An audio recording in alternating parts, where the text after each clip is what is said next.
बाप दादा सभी बच्चों की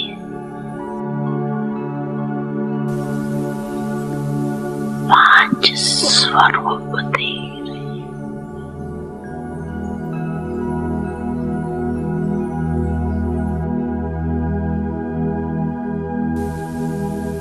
पहला अनादि ज्योति बिंदु स्वरूप। याद है ना अपना स्वरूप? याद है ना? भूल तो नहीं जाती।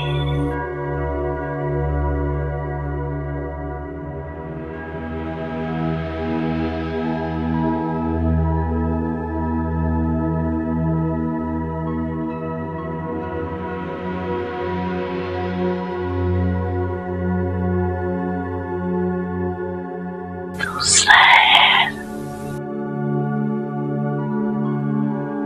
आदि देवता स्वरूप।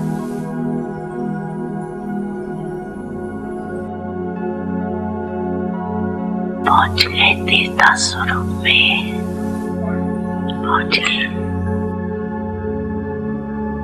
चले गए देवता रूप में।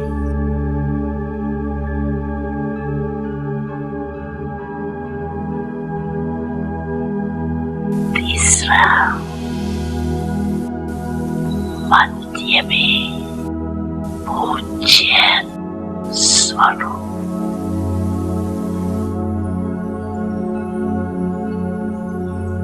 चौथा है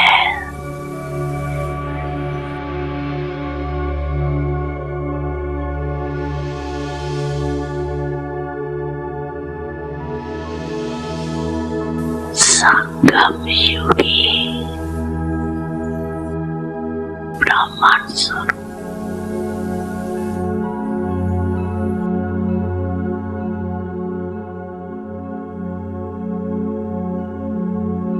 और लास्ट में है फरिश्ता स्वरूप।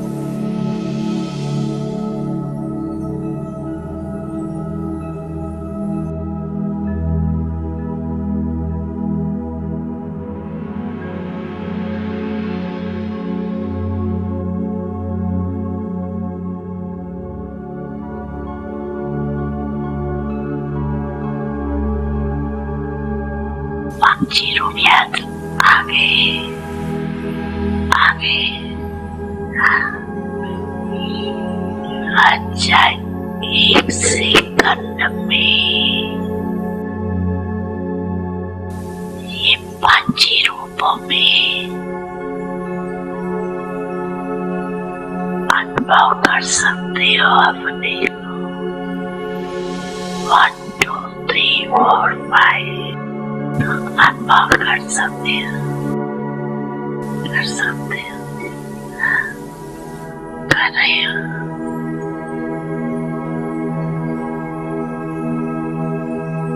ये पांची स्वरूप कितने प्यारे।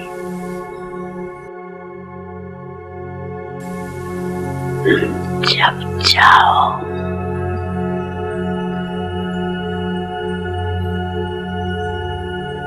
जिस भी रूप में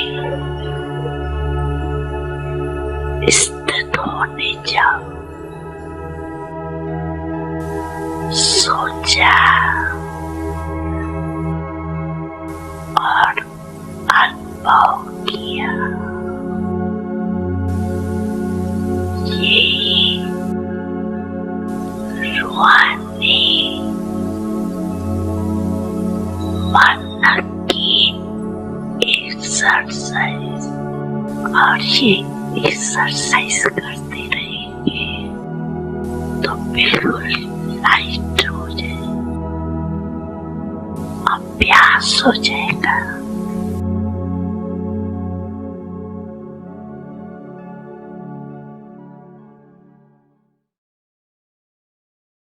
ओम शांति। Good morning, golden morning, diamond morning.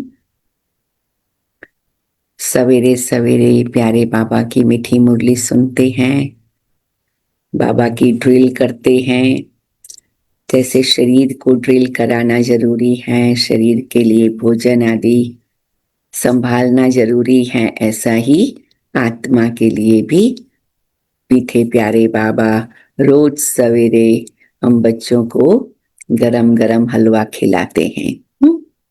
दादी जानकी कहती है ना, दादी ने एक बार अनुभव में बताया था कि बाबा के पास गए, बाबा साइलेंस में बैठे थे, तो बाबा ने कहा, बच्ची मैं बच्चों के लिए ब्रह्मा माँ भी हूं ना, तो गरम गरम हलवा बना रहा हूँ, ज्ञान का विचार सागर मंथन कर रहा हूँ, तो बच्चे उसकी शक्ति का अनुभव करें। तो हम बच्चे भी ये लक्ष्य रखते हैं, सवेरे सवेरे बाबा से इतनी ताकत ले लेवे, इतना बल ले लेवे, जो सारा दिन वो शक्ति हमें काम में आए। तो ये हम सबका सौभाग्य है। मीठे प्यारे बाप दादा हम बच्चों को सारे दिन में कैसी दिनचर्या रखनी वो सिखाते हैं। तो हम सभी का भी एक पावरफुल संकल्प बन जाता है। तो रोज के नियम प्रमाण हम मधुबन में हिस्ट्री हॉल में बाबा के सन्मुख बैठे हैं। सितंबर मास है, नवरात्रि आएगी, देवियों का सब साक्षात्कार करेंगे, हम भी अपने दैवी स्वरूप को बार बार जागृत करेंगे। अच्छा, आज है प्यारे बाबा की 6 सितंबर की मीठी मुरली, और आज बाबा ने कहा है तुम बच्चों को चिंता होनी चाहिए। ऐसे तो बाबा कहते हैं जब से मेरे बने हो कोई चिंता नहीं करो, चिंतन करो, सब चिंताएं प्रभु को समर्पित कर दो। लेकिन फिर बाबा कहते जो मेरे अनन्य बच्चे हैं, मेरे कार्य के साथ मेरे राइट हैंड है, जो मेरे जिम्मेवार बच्चे हैं, उनको थोड़ी थोड़ी चिंता भी होती है। कई बार ब्रह्मा बाबा भी कहते थे ना कि मेरे को सुबह सुबह चिंता होती है सब बच्चे सलामत हो और सब बच्चों का कल्याण हो। ऐसे बाबा के जो राइट हैंड जिम्मेवार अनन्य बच्चे हैं, तो बाबा कहते उनको थोड़ी चिंता होवे, चिंता शुभ चिंता, शुभ चिंतन, और दूसरा है शुभ चिंता। चिंता माना एक प्रकार का कंसर्न, एक प्रकार की अंदर से ऐसी अनुभूति कि वे एक कार्य अच्छी तरह हो जाए। तो आज बाबा कहते सबको सुखधाम का रास्ता बताए, और इसके लिए हम सबको ये लक्ष्य रखना है कि हम क्या नवीन कार्य करें। कुछ न कुछ रोज नया क्रिएटिव करना है। जैसे ड्रामा अनुसार इतना बड़ा प्रोग्राम था, हर एक ने सब जगह फ्लायर आदि बांटा, तो हर एक अपने को चेक कर सकते हैं ना कि मैंने जिसको बुलाया था तो कितनी आत्माएं आई, कैसे आई, एक शुभ भावना से। और फिर उसकी गहराई में नहीं जाना है, आए नहीं आए डिटेल में नहीं आए, बहुत खुशी हुई, अब वो कभी ना कभी कोई न कोई रीति से बाबा के घर पहुंचे, तो ये वाइब्रेशन देना। तो बाबा कहते तुम बच्चों को ये चिंता होनी चाहिए कि सबको सुख धाम का रास्ता बताए। मीन्स हम कुछ न कुछ ऐसा करें, एक काम पूरा हुआ तो दूसरा, व्हाट इज नेक्स्ट। तो चलो आत्माएं कुछ पहुंची कुछ नहीं पहुंची, तो अभी कोर्स करे, क्लास करे, रिट्रीट करे, कैसे करे, कैसे उनका कांटेक्ट करे। तो ये भी एक बाबा कहते बहुत सुंदर अनुभव है। 6 सितंबर 2025 प्रातः मुरली। ओम शांति। बाप दादा मधुबन। मीठे बच्चे, तुम्हें यही चिंता रहे कि हम कैसे सबको सुखधाम का रास्ता बताए, सबको पता पड़े यही पुरुषोत्तम बनने का संगम युग है। प्रश्न, तुम बच्चे आपस में एक दो को कौन सी मुबारक देते हो? मनुष्य मुबारक कब देते हैं? उत्तर, मनुष्य मुबारक तब देते जब कोई जन्मता, विजयी बनता, शादी करता, कोई बड़ा दिन होता, परंतु वह कोई सच्ची मुबारक नहीं। तुम बच्चे एक दो को बाप का बनने की मुबारक देते हो। तुम कहते हो हम कितने खुश नसीब हैं जो सब दुखों से छूट सुख धाम में जाते हैं। तुम्हें दिल ही दिल में खुशी होती है। हम्म? इसलिए बाबा क्या स्लोगन कहते, अपनी घोट तो चढ़े नशा। जिस आत्मा को बाबा की मीठी मीठी बातों से खुशी होती है और वो खुशी सबको बांटने का संकल्प आता है, उसका ब्राह्मण जीवन एकदम पावरफुल बन जाता है। ओम शांति। बेहद का बाप बैठ बेहद के बच्चों को समझाते हैं। अब प्रश्न उठता है, बेहद का बाप कौन?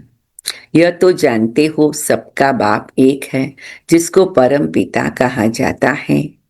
लौकिक बाप को परम पिता नहीं कहा जाता। परम पिता तो एक ही है, उनको सब बच्चे भूल गए हैं। इसलिए परम पिता परमात्मा जो दुख करता सुख करता है, उसे तुम बच्चे जानते हो।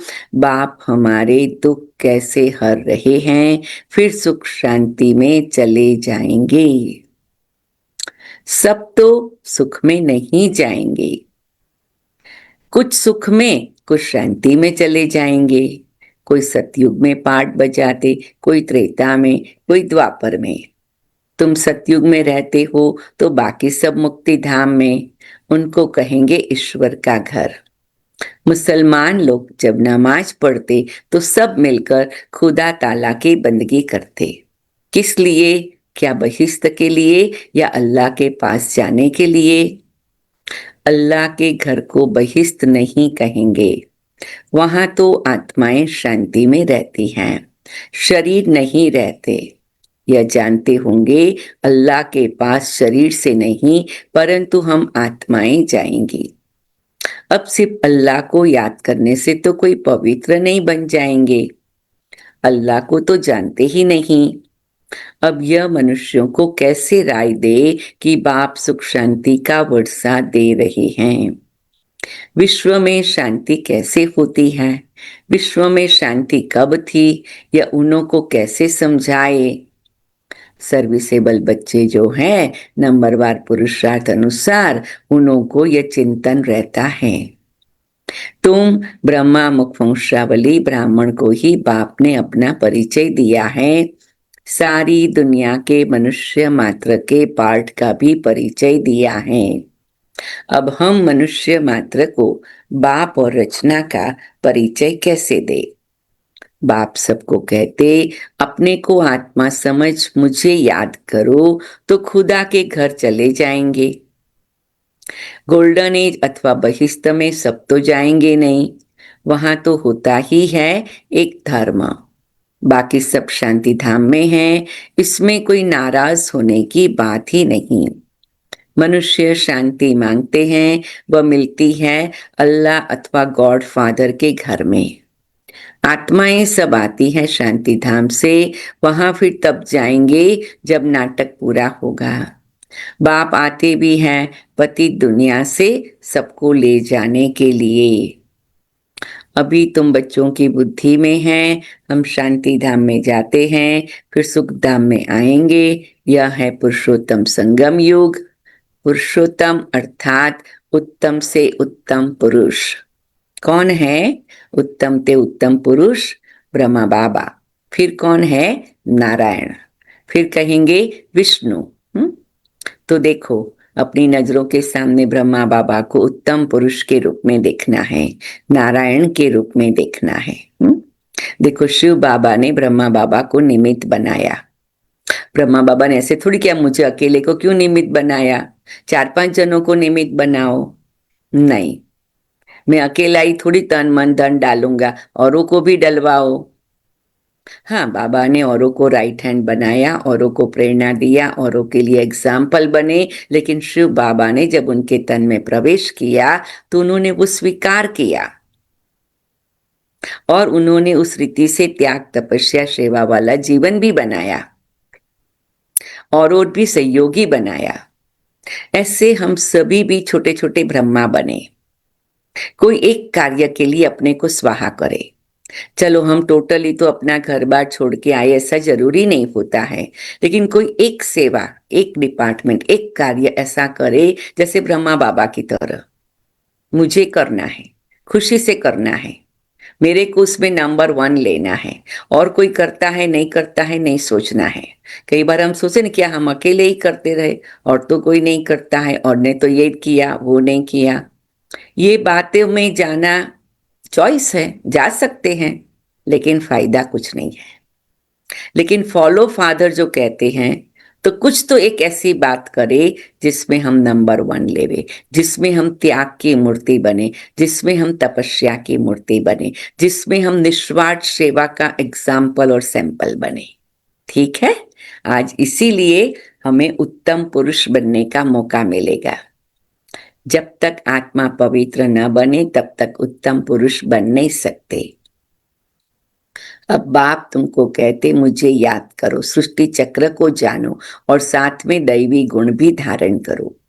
इस समय सभी मनुष्यों के कैरेक्टर बिगड़े हुए हैं। नई दुनिया में तो कैरेक्टर बहुत फर्स्ट क्लास होते हैं। भारतवासी ही उच्च कैरेक्टर वाले बनते हैं। उन उच्च कैरेक्टर वालों को कम कैरेक्टर वाले माथा टेकते हैं, उनके कैरेक्टर्स वर्णन करते हैं। यह तुम बच्चे ही समझते हो, अब औरों को समझाए कैसे? कौन सी सहज युक्ति रचे? यह है आत्माओं का तीसरा नेत्र खोलना। अंडरलाइन करो। बाबा कहते हैं ना युक्ति रचो, मीन्स कुछ क्रिएटिव रीति से करना है। कुछ अच्छी कहानी, कुछ अच्छी एक्टिविटी, कुछ अच्छी गेम, कुछ अच्छी रीति से हमें करना है जो आत्माओं का तीसरा नेत्र खुले। और सबसे बड़ी बात मेडिटेशन करना है। हे त्रिलोकीनाथ बाबा, हे त्रिनेत्री बनाने वाले बाबा, आपने मेरा तीसरा नेत्र खोला, सभी का तीसरा नेत्र खुल जाए, सभी को त्रिमूर्ति का ज्ञान हो जाए, तीनों लोकों का ज्ञान हो जाए, तीनों कालों का ज्ञान हो जाए। अभी कलयुग का अंत है, सतयुग आने वाला है, संगम युग है, उसकी समझ मिल जाए। रोज आप ऐसी थोड़ी आत्माओं के लिए बाबा के सामने लाके कहो, बाबा आपने इनका तीसरा नेत्र खोल दिया, उन्होंने आत्मा परमात्मा ड्रामा कर्म को जान लिया, ये अपना जीवन श्रेष्ठ बनाने लगे हैं। ऐसे पावरफुल पॉजिटिव अफर्मेशन देने हैं, पर्टिकुलरली जब हम बाबा के बच्चों को मदद करते हैं। तो ऐसे संकल्प करने से वो आत्माओं का तीसरा नेत्र जरूर खुलेगा। बाबा की आत्मा में ज्ञान है। मनुष्य कहते मेरे में ज्ञान है, यदि अभिमान है, इसमें तो आत्माभिमानी बनना है। सन्यासी लोगों के पास शास्त्रों का ज्ञान है, बाप का ज्ञान तो जब बाप आकर देवे, युक्ति से समझाना है। वो लोग कृष्ण को भगवान समझ लेते हैं, भगवान को जानते ही नहीं। ऋषि मुनि आदि कहते थे हम नहीं जानते हैं, समझते हैं भगवान। मनुष्य भगवान हो नहीं सकता, निराकार भगवान ही रचता है, परंतु वह कैसे रचता है, उनका नाम रूप देश काल क्या है? कह देते नाम रूप से न्यारा है। इतनी भी समझ नहीं कि नाम रूप से न्यारी वस्तु हो कैसे सकती, इम्पॉसिबल है।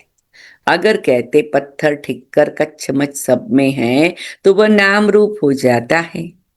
कब क्या कहते रहते हैं। बच्चों को दिन रात बहुत चिंतन चलना चाहिए कि कैसे मनुष्यों को हम समझाए। जैसे कई बार हमें भी संकल्प आता है ना, हम कहते बाबा हमने तो समझाया, अब क्या करें? वो पहुंचे नहीं पहुंचे, नहीं बाबा कहते तुम्हें सोचना है। कि बाबा के पास भी कोई ने ऐसे लिखा होगा ना, तो बाबा ने कहा तुम चिंतन करो कि कैसे उनका तीसरा नेत्र खुले। कभी कभी डायरेक्ट शब्दों से काम नहीं होता, वाणी से काम नहीं होता, कहने जाए तो सभी कोई व्यक्ति तुरंत एक्सेप्ट नहीं करते। इसलिए बाबा हमेशा कहते वाणी 10-15% होती है, मनसा 80-85% होती है, उन्हें वाइब्रेशन दो। कि बाबा आया हुआ है इस संसार में, गुरुओं का गुरु सदगुरु आया है इस संसार में, वही परमात्मा आया है जिसको आप ढूंढ रहे हैं, वही गणेश बनाने वाला, हनुमान बनाने वाला, देवी बनाने वाला, साक्षात शिव बाबा आया है। जो गणेश के भक्त है, हनुमान के भक्त हैं, उनको भी वो हम वाइब्रेशन भेजे, उनको ये फील होवे इससे भी ऊपर कोई सत्ता है, उससे भी ऊपर कोई शक्ति है, वो आया हुआ है। तो बाबा कहते तुम्हें ने लाइट माइट देनी है। तो बाबा कहते कुछ न कुछ चिंतन चले, चिंता चले, है ना।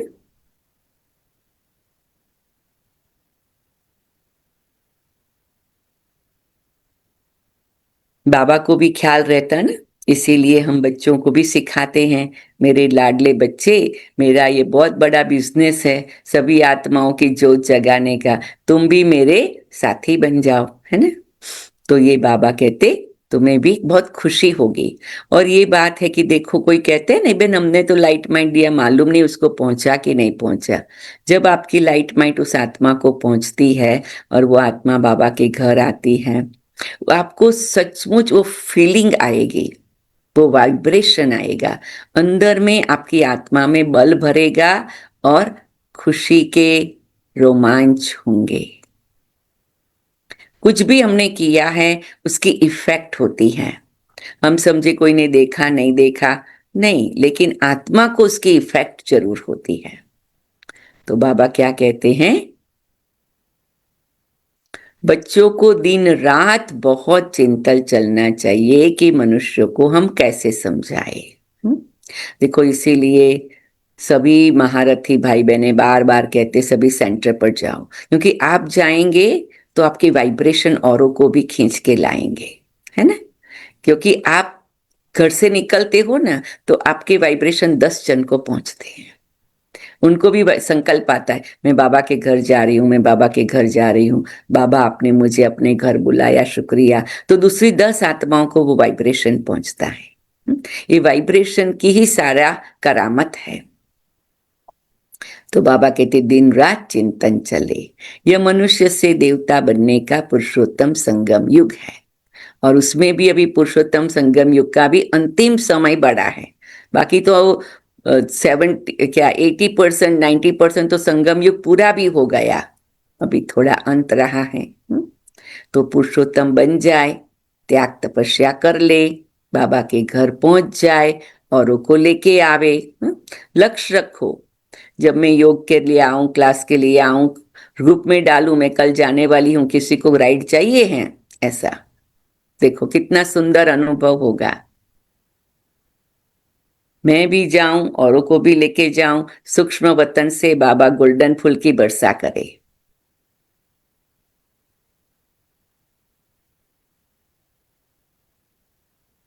और उसके लिए बाबा ने खास कहा विचार सागर मंथन करो, मतलब इतना किया ऐसे किया, ठंडा नहीं बनना है ना।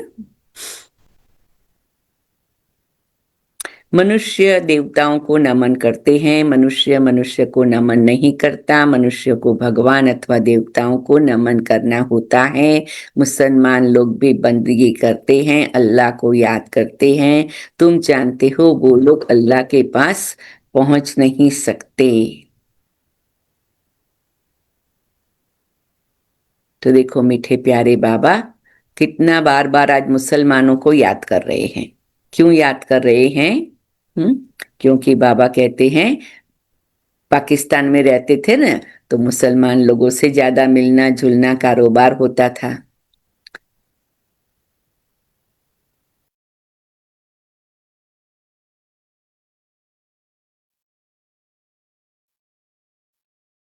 खास करके ये बाबा हमेशा बताते थे, हम सब भी जानते हैं, है ना, मुसलमान लोगों का एक नियम होता है नमाज पढ़ने का। जो पक्के मुसलमान होते हैं वो कहाँ भी होंगे, अपना छोटा सा कारपेट जैसा, रग जैसा रखते अपने साथ, है ना, वहां बैठ के क्या कहते हैं, नमाज जरूर पढ़ लेंगे, है ना। तो उनको ऐसा नहीं भी मैं एयरपोर्ट पर हूँ, रास्ते में हूँ, यहाँ वहाँ कहाँ हूँ, नहीं, उनको होता है मैं अपने धर्म का पालन कर रहा हूँ। उनका उसको गौरव होता था, खुशी होती थी। तो हम बच्चों को भी इस बात का भी नशा रहता है ना। हमारे पास गुजरात में एक बार एक मुसलमान भाई आता था। तो वो कहता था कि बहन, मुझे ये ज्ञान की सब बातें अच्छी लगती, क्योंकि हमारे पास ऐसा ही होता है। वो कहते कि हम मुसलमानों का जब हम नमाज पढ़ने का लक्ष्य रखते ना, तो हम नमाज के लिए खास मस्जिद में जाते।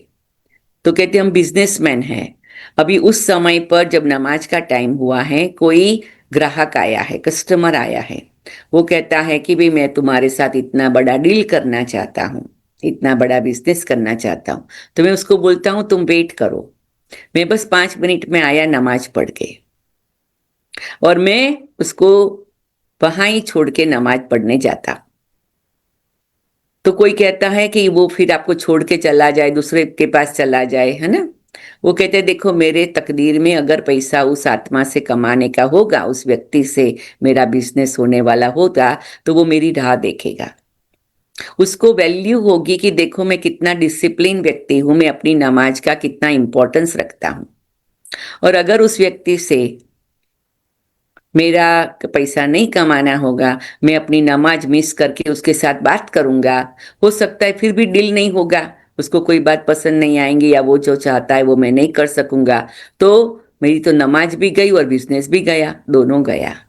लेकिन मैं नमाज तो कर ही लूं, बिजनेस तो दिलाना तो अल्लाह का काम है।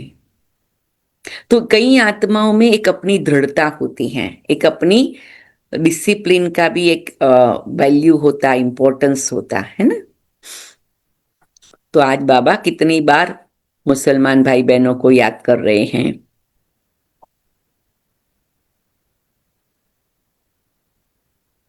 मुसलमान लोग भी बंदगी करते, अल्लाह को याद करते। तुम जानते हो वो लोग अल्लाह के पास पहुंच तो नहीं सकेंगे।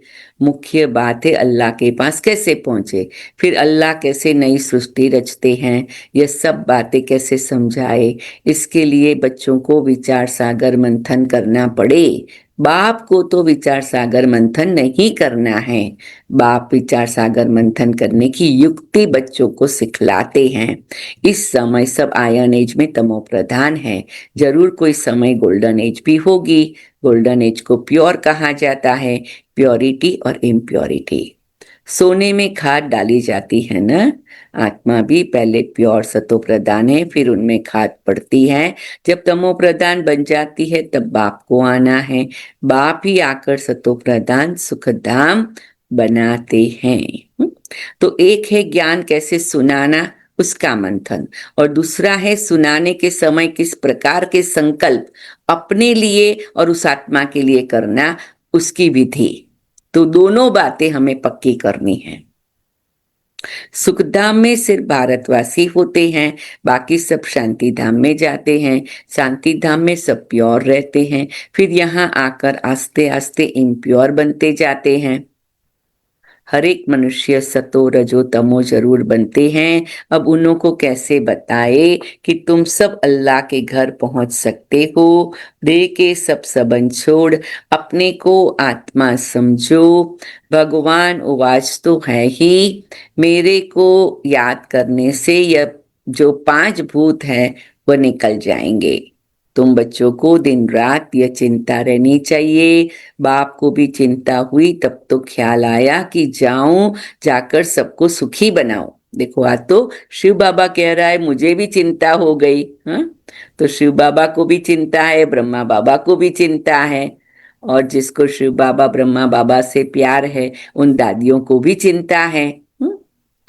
और दादियों के साथ हम सब बच्चों को भी चिंता है ना, कि कैसे सब आत्माएं बाबा की बन जाए।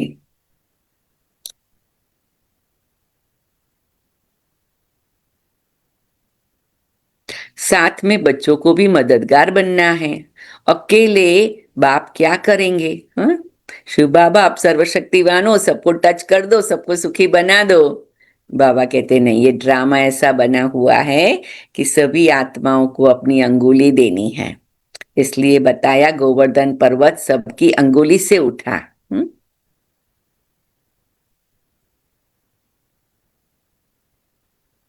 तो यह विचार सागर मंथन करो, क्या ऐसा उपाय निकाले जो मनुष्य झट समझ जाए कि यह पुरुषोत्तम संगम युग है। वैराग्य आवे ना, ये कलयुग पूरा हो रहा है, सतयुग आ रहा है, चलो हम तैयारी करें। तो जितना हमारे में वैराग्य, ऐसा औरों में भी वैराग्य आएगा। जितना हमारा पुरुषार्थ होगा, औरों को वो वाइब्रेशन पहुंचेगा। इस समय ही मनुष्य पुरुषोत्तम बन सकते हैं। पहले ऊंचे होते हैं, फिर नीचे गिरते हैं। पहले पहले तो नीचे गिरेंगे ना। आने से ही तो तमो प्रधान नहीं होंगे। हर चीज पहले सतो प्रधान, फिर सतो रजो तमो होती है। बच्चे इतनी प्रदर्शनियां आदि करते, फिर भी मनुष्य कुछ समझते नहीं हैं, तो और क्या उपाय करे। भिन्न भिन्न उपाय तो करने पड़ते हैं ना। उसके लिए टाइम भी मिला हुआ है। फट से तो कोई संपूर्ण नहीं बन सकते। चंद्रमा थोड़ा थोड़ा करके आखिर संपूर्ण बनता है। हम भी तमो प्रधान बने हैं, फिर सतो प्रधान बनने में टाइम लगता है। वह तो है जड़, फिर यह है चैतन्य। तो हम कैसे समझाए? मुसलमानों के मौली को समझाए कि तुम यह नमाज क्यों पढ़ते हो, किसकी याद में पढ़ते हो। यह विचार सागर मंथन करना है। बड़े दिनों पर प्रेसिडेंट आदि भी मस्जिद में जाते हैं, बड़ों से मिलते हैं। सब मस्जिदों की फिर एक बड़ी मस्जिद होती है, वहां जाते हैं ईद मुबारक करने। अब मुबारक तो यह है, जब हम सब दुखों से छूट सुख धाम में जाए, तब कहा जाए मुबारक हो। हम खुशखबरी सुनाते हैं, कोई विन करते हैं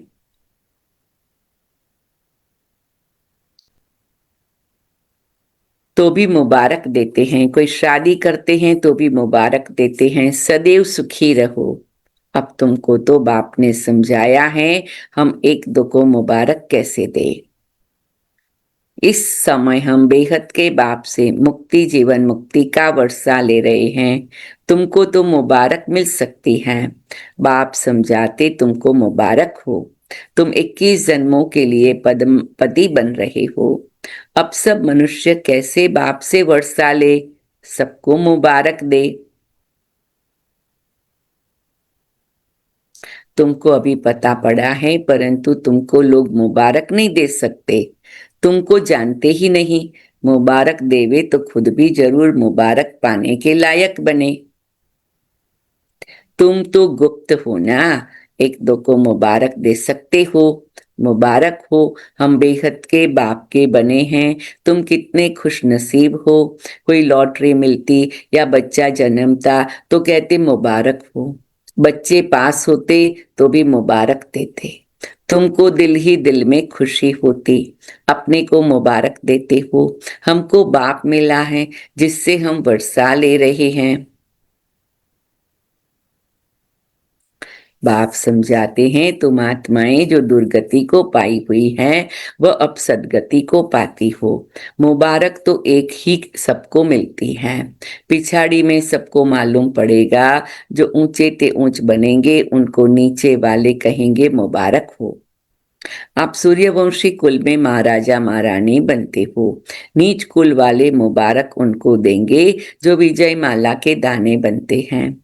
जो पास होंगे उनको मुबारक मिलेगी, उनकी ही पूजा होती है। आत्मा को भी मुबारक हो जो ऊंच पद पाती है। फिर भक्ति मार्ग में उनकी ही पूजा होती है। मनुष्यों को पता नहीं है कि क्यों पूजा करते हैं, तो बच्चों को यही चिंता रहती है, कैसे समझाए। हम पवित्र बने हैं, दूसरों को कैसे पवित्र बनाए। दुनिया तो बहुत बड़ी है ना, क्या किया जाए जो घर घर में पैगाम पहुंचे।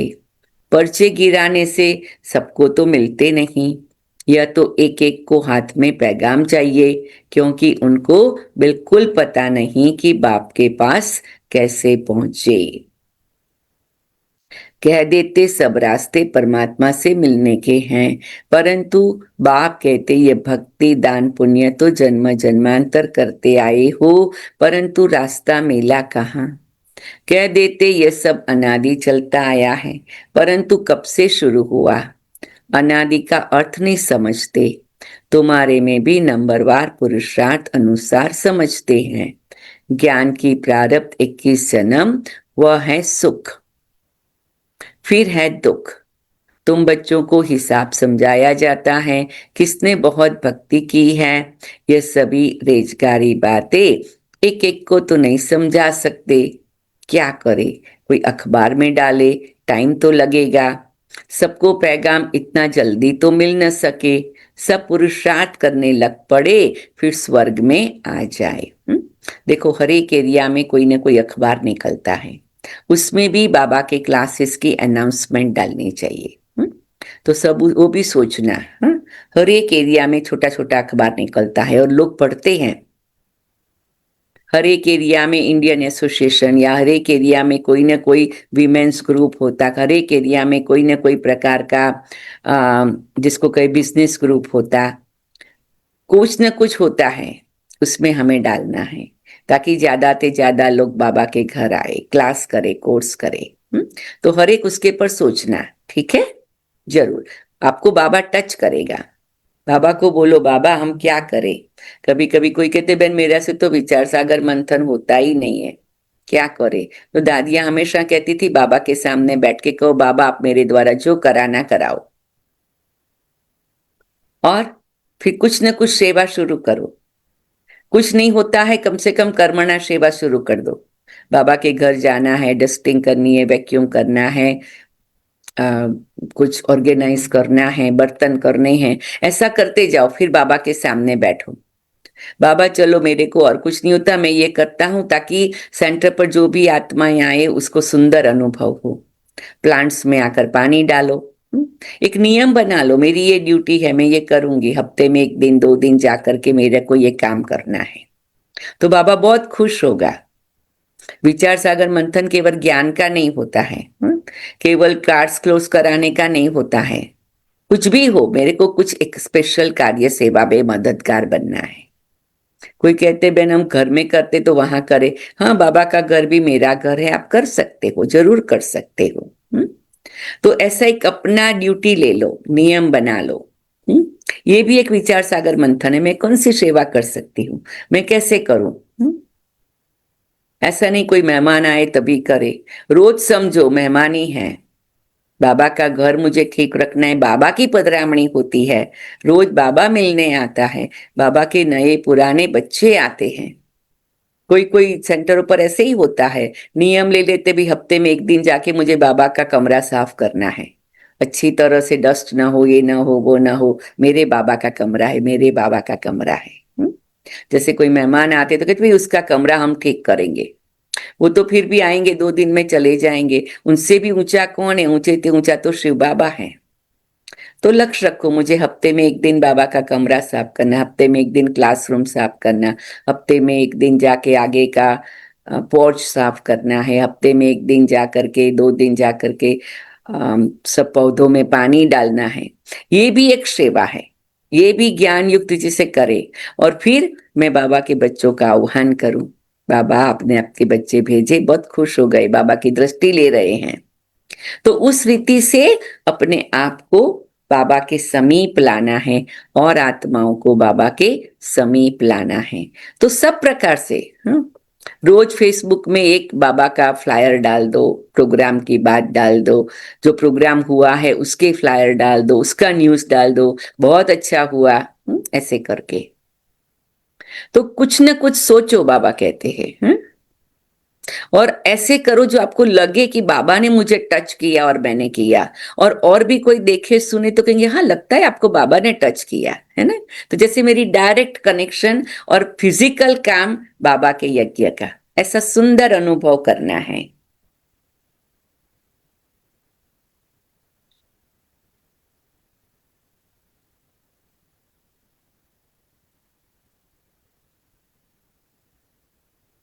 तो बाबा कहते हैं बच्चों को यही चिंता रहती, कैसे समझाए हम पवित्र बने, दूसरों को कैसे पवित्र बनाए।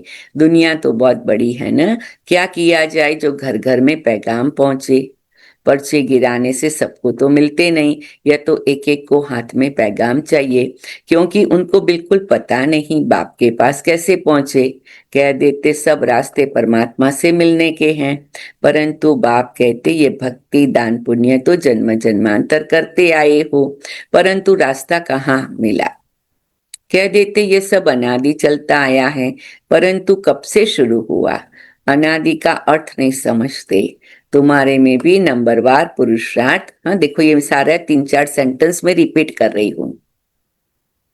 ज्ञान की प्रारब्ध 21 जन्म वह है सुख, फिर दुख। तुम बच्चों को हिसाब समझाया जाता है, किसने बहुत भक्ति की है। यह सभी रेजगारी बातें एक एक को तो नहीं समझा सकते। क्या करे, कोई अखबार में डाले, टाइम तो लगेगा। सबको पैगाम इतना जल्दी तो मिल न सके। सब पुरुषार्थ करने लग पड़े फिर स्वर्ग में आ जाए, यह हो नहीं सकता। अब तुम पुरुषार्थ करते हो स्वर्ग के लिए। अब हमारे जो धर्म वाले हैं उनको कैसे निकाले, कैसे पता पड़े कौन कौन ट्रांसफर हुए हैं। तो बाबा कहते तुम्हें ये सोचते रहना है कि कैसे पता पड़े कि कौन कौन ट्रांसफर हुए हैं।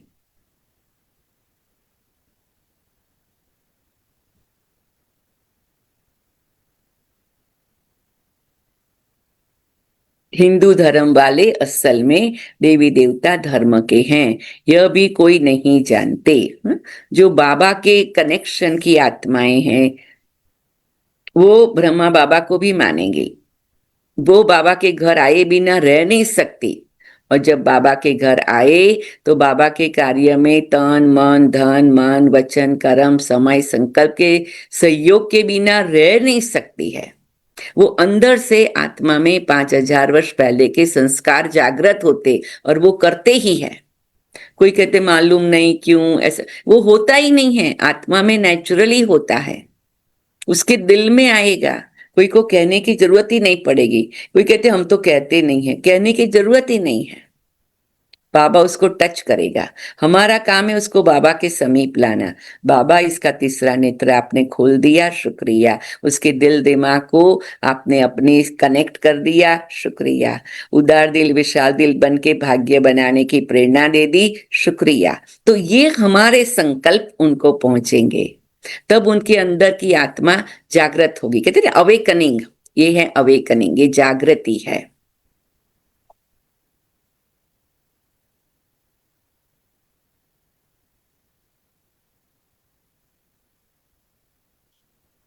पक्के हिंदू होंगे तो अपने आदि सनातन देवी देवता धर्म को मानेंगे। इस समय तो सब पतित हैं, बुलाते हैं पतित पावन आओ, निराकार को ही याद करते हैं, हमको आकर पावन दुनिया में ले चलो। इन्होंने इतना बड़ा राज्य कैसे लिया। भारत में इस समय तो कोई राजा ही नहीं जिसको जीत पर राज्य लिया हो। वह कोई लड़ाई करके राजाई तो पाते नहीं। मनुष्य से देवता कैसे बनाया जाता, कोई को पता नहीं है।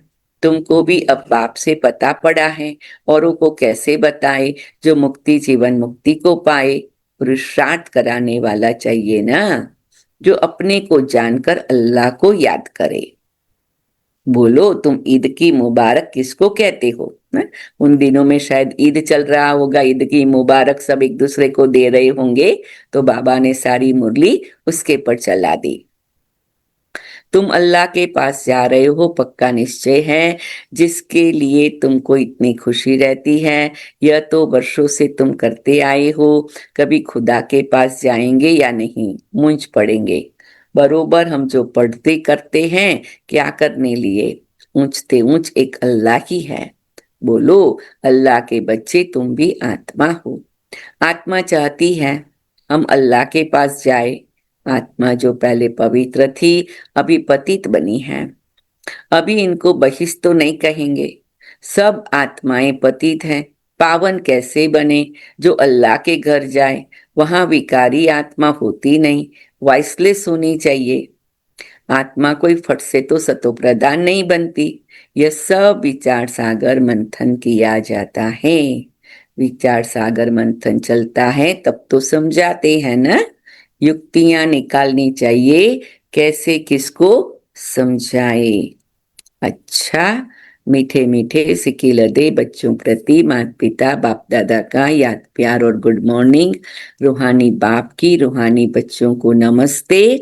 हम रूहानी बच्चों की रूहानी बाप दादा को याद प्यार गुड मॉर्निंग नमस्ते बाबा। शुक्रिया बाबा, शुक्रिया मीठी मम्मा, प्यारी दादियां, सब पूर्वज आत्माएं। डीप ब्रीथिंग करेंगे 3 बार, मुट्ठी बंद करके खोलेंगे, अपने shoulders up back and down करेंगे, अपने तन और मन को अलाइन कर देंगे, कंफर्टेबल करेंगे।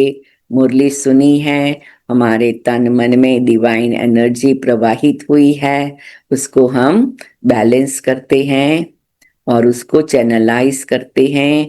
उसकी खुशी सारा दिन रहे, वो वाइब्रेशन सारा दिन रहे, और जिसके भी पास जाए उसको उसका रंग लगाए, वो वाइब्रेशन फैलाए।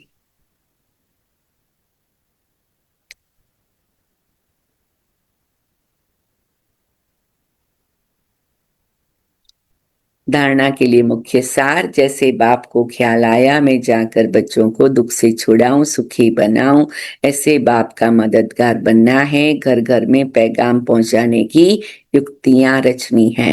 हाँ, मतलब बाबा कहते एक एक घर को पावन बनाओ, एक एक दो दो आत्माओं का कल्याण करो, उनको लिए फोकस करो, उनके लिए लाइट माइट दो। तो हमारी एनर्जी चैनलाइज होंगी और कुछ रिजल्ट लाएगी।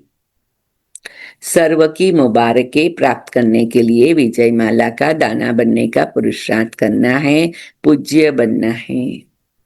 वरदान। फिर साइलेंस में बैठे मीठे बाबा की दृष्टि लेते रहते हैं।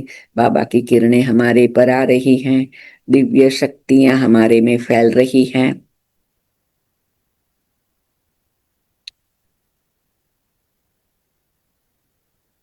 करणहार और करावनहार की स्मृति से लाइट के ताजधारी भव।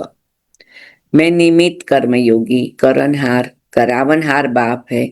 अगर ये स्मृति स्वतः रहती तो सदा लाइट के ताजधारी व बेफिक्र बादशाह बन जाते।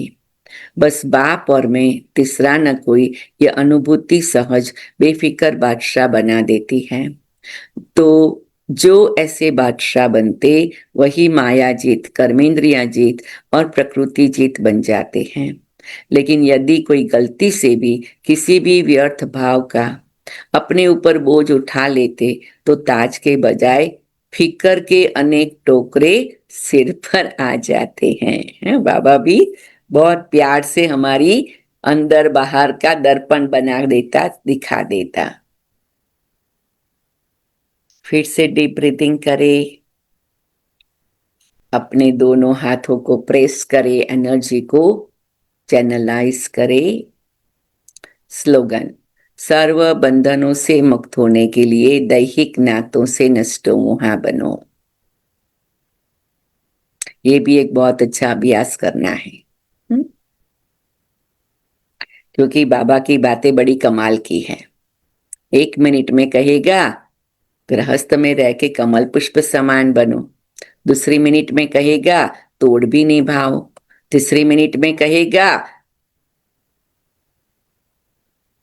बाबा के बन के सेवा के सैंपल बनो। तो बाबा अलग अलग बातें सुनाता रहता। अव्यक्त इशारे। अव्यक्त बाप दादा के सामने बैठे हैं, बाबा की प्रकृति से मेरी प्रकृति में किरणें आ रही हैं और वो ज्वाला बन गई है मेरी चारों ओर। ये पूरा मास ये अभ्यास करना है। अब लगन की अग्नि को प्रज्वलित कर योग को ज्वाला रूप बनाओ। योग में जब और सब संकल्प समाप्त शांत हो जाते, एक ही संकल्प रहता, बाप और मैं। इसको ही पावरफुल योग कहते। बाप के मिलन की अनुभूति के सिवाय और सब संकल्प समा जाए तब कहेंगे ज्वाला रूप की याद, जिससे परिवर्तन होता है। तो घड़ी घड़ी महसूस करो मेरी चारों ओर ज्वाला है और मेरे सारे बंधन भस्म हो गए हैं। और जिसको भी देखो उनकी भी चारों ओर ज्वाला है और उनके भी बंधन भस्म हो गए हैं। सबका मन हल्का हो गया, सबका दिल दिमाग खुशियों से भर गया, सुकून मिल गया, राहत मिल गई।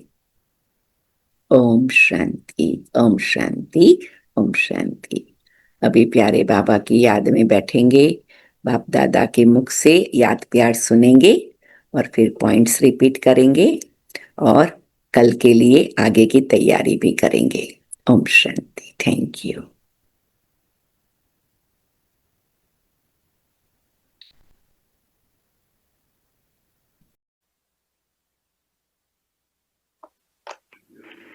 हेलो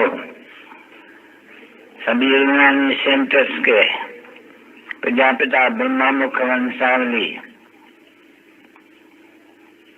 सभी से भी बच्चों प्रति मधुबन से रूहानी बाप दादा और बच्चों का दिलवदान से प्रेम से सभी बच्चों को याद प्यार और गुड मॉर्निंग। मीठे मीठे रूहानी बच्चों पे रूहानी बाप व दादा का दिलवदान से प्रेम से याद प्यार और गुड मॉर्निंग। मीठे मीठे सिके रूहानी बच्चों पे रूहानी बाप का नमस्ते। बाबा निवासी सभी सर्वसेबल प्रजापिता ब्रह्मा कुलभूषण बेटी निष्ठा खुश रहो और आबाद रहो, न विसरो न याद रहो।